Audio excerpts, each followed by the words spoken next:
ദുആ എന്തായാലും പറ്റൂല, അല്ലാത്തതും പറ്റൂല. അപ്പം അങ്ങനത്തെ ഒരു വകുപ്പില്ല. നമ്മൾ വെറുതെ നമ്മൾ അതിമ സമയം കളയണ്ട. വേറെ വല്ലതും ഉണ്ടെങ്കിൽ ചോദിക്കാൻ നമുക്ക് ഒറ്റ പ്രാവശ്യം. അതായത് ഇപ്പൊ പറഞ്ഞല്ലോ, ഒരാൾ ഇപ്പൊ നമ്മൾ വിളിക്കണേ കേട്ടാൽ നമ്മൾ അയാളെ വിളിക്കുകയാണ്, എൻ്റെ വിശ്വാസം എന്താണ്, ഈ എന്ത് വിളിയാ വിളിച്ചെന്നൊക്കെ നമ്മൾ ചോദിച്ചു.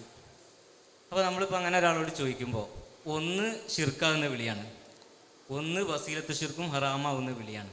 ഇത് രണ്ടും തിരിച്ചറിയാൻ വേണ്ടിയാണ് ഞാൻ ചോദിച്ചത്. അത് ഏതൊക്കെയാണ് വസീലത്ത് ശിർക്കാവുന്ന വിളിയും ഹറാമാവുന്ന വിളിയും, അതല്ല ശിർക്കാവുന്ന വിളിയും. ഇപ്പം ഞാൻ ഒരാളെ വിളിച്ചിട്ട് ചോദിക്കുകയാണ് അയാളെ വിശ്വാസം എന്തായിരുന്നു എന്നൊക്കെ ചോദിച്ചു. അങ്ങനെ ആളില്ലല്ലോ, അങ്ങനെ ആളെന്നെ ഇല്ലല്ലോ വിളിക്കാൻ ചോദിക്കാൻ. ഇല്ലെങ്കിൽ പിന്നെ നമ്മൾ എന്തിനായി വിഷയം പറയുന്നത്? അത് ചോദിച്ചോളി. വസീലത്ത് ശിർക്കും ഹറാമും പറയുകയാണെങ്കിൽ അതിന് തെളിവ് വേണം എന്നാ ഞാൻ പറഞ്ഞത്. ആയത്ത് വേണം, ഹദീസ് വേണം.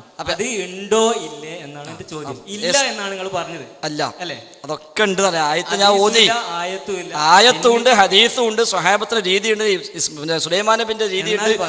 ഇതിനോട് ഇതിനെ പറഞ്ഞില്ലേ ഹറാമും വസീലത്ത് ശിർക്കുമാകുന്ന വിളി ഏതാണ്, ആ വിളി ഹറാമും വസീലത്ത് ശിർക്കുമാണെന്ന് പറയാൻ കാരണമാക്കിയ ഹദീസോ ആയത്തോ ഏതാണെന്നുണ്ടെങ്കിൽ പറയൂ.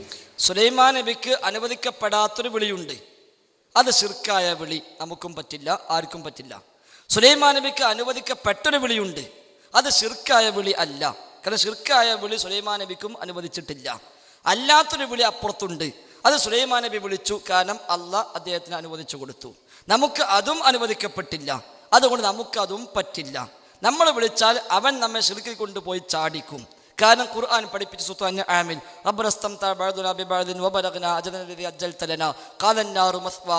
എന്ന ആയത്ത്, അതാണ് ഒന്ന്.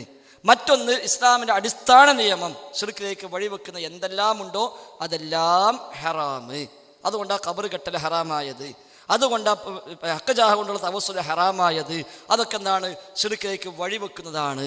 അതുകൊണ്ടാണ് രൂപമുണ്ടാക്കൽ ഹറാമായത്, കാരണം ആരാധിക്കപ്പെടാൻ സാധ്യതയുള്ള സാധനമാണ്. അതൊക്കെ ആ പൊതു നിയമമാണ്.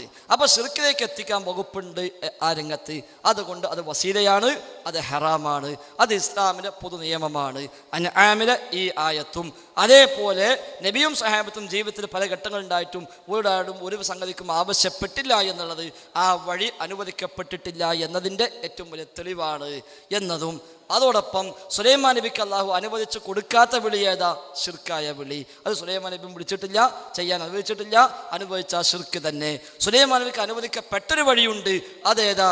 അത് ശിർക്ക് അല്ലാത്തൊരു വഴിയാണ്. പക്ഷെ നമുക്ക് അതിനും അനുവാദമില്ല. അതുകൊണ്ട് എന്ത് പൂതി വെച്ചാലും ജീവിതത്തിൽ ജിന്നേന്ന് വിളിക്കാൻ നമുക്കൊരു വകുപ്പില്ല. നമ്മൾ എത്ര പൂതി വെച്ചിട്ടും കാര്യമില്ല, എങ്ങനെ ആലോചിച്ചിട്ടും കാര്യമില്ല. മുഅ്മിനായി ജീവിക്കണ കാലത്തോളം ജിന്നേന്ന് വിളിക്കാൻ നമുക്ക് വകുപ്പില്ല എന്ന് സഹോദരൻ മനസ്സിലാക്കുക. ഏതായിരുന്നാലും നിങ്ങൾ ഇതിൽ ദീന് പഠിക്കാൻ ഇറങ്ങുക.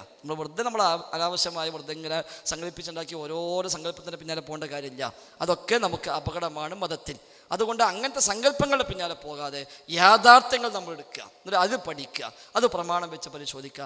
നമ്മളെ സംബന്ധിച്ച് അതന്നെ പറഞ്ഞു, എത്ര വർഷം പറഞ്ഞു സുഹൃത്തെ.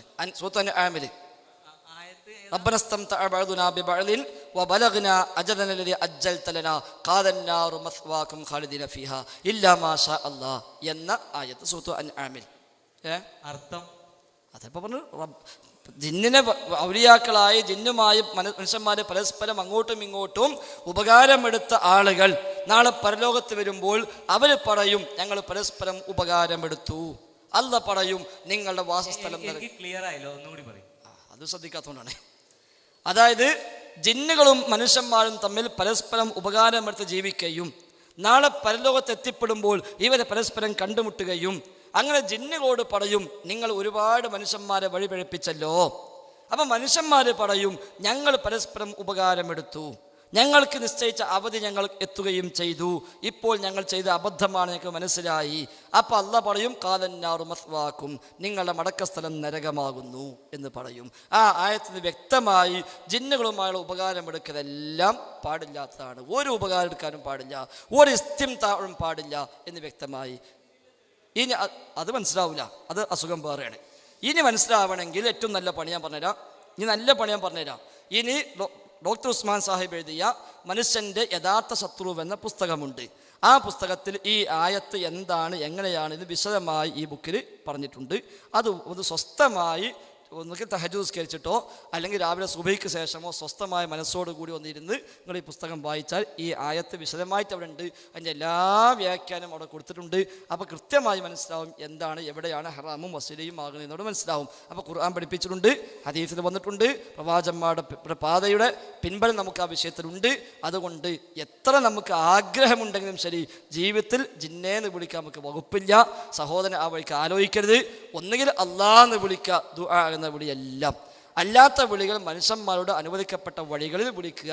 ഇതാണ് സൂചിപ്പിക്കാനുള്ളത്. 11 മണിയായി, നമ്മൾ 9:30 പറഞ്ഞു, 11 മണി വരെ പോയി. അൽഹംദുലില്ലാ, ദീനിയായ ഒരു ചർച്ചയാണ്. ഈ പഠനം നിങ്ങൾ അവസാനിപ്പിക്കരുത്. ഇനിയുമുള്ള മുമ്പോട്ടുള്ള ജീവിതത്തിൽ നിങ്ങൾ വിശദമായി ദീനു പഠിക്കുക. നാഥനോട് എപ്പോഴും ദുആ ചെയ്യുക. ഹക്ക് ഹക്കായി മനസ്സിലാക്കി കിട്ടാൻ വേണ്ടി എപ്പോഴും പ്രാർത്ഥിക്കുക. റഹ്മാനായ നാഥൻ അനുഗ്രഹിക്കുമാറാവട്ടെ. അല്ലാഹുമ്മ റബ്ബന ആതിന ഫിദ്ദുനിയ ഹസന വഫിൽ ആഖിറതി ഹസന വഖിന അദാബന്നാർ. റബ്ബന തഖബ്ബൽ മിന്നാ ഇന്നക അൻതസ് സമീഉൽ അലീം വതുബ് അലൈനാ ഇന്നക അൻതത് തവ്വാബുർ റഹീം. വസല്ലല്ലാഹു വസല്ലം അലാ മുഹമ്മദിൻ വആലിഹി വസ്വഹബി അജ്മഈൻ വൽഹംദുലില്ലാഹി റബ്ബിൽ ആലമീൻ. അല്ലാഹു അനുഗ്രഹിക്കുമാറാവട്ടെ. അസ്സലാമു അലൈക്കും വറഹ്മത്തുള്ളാഹി.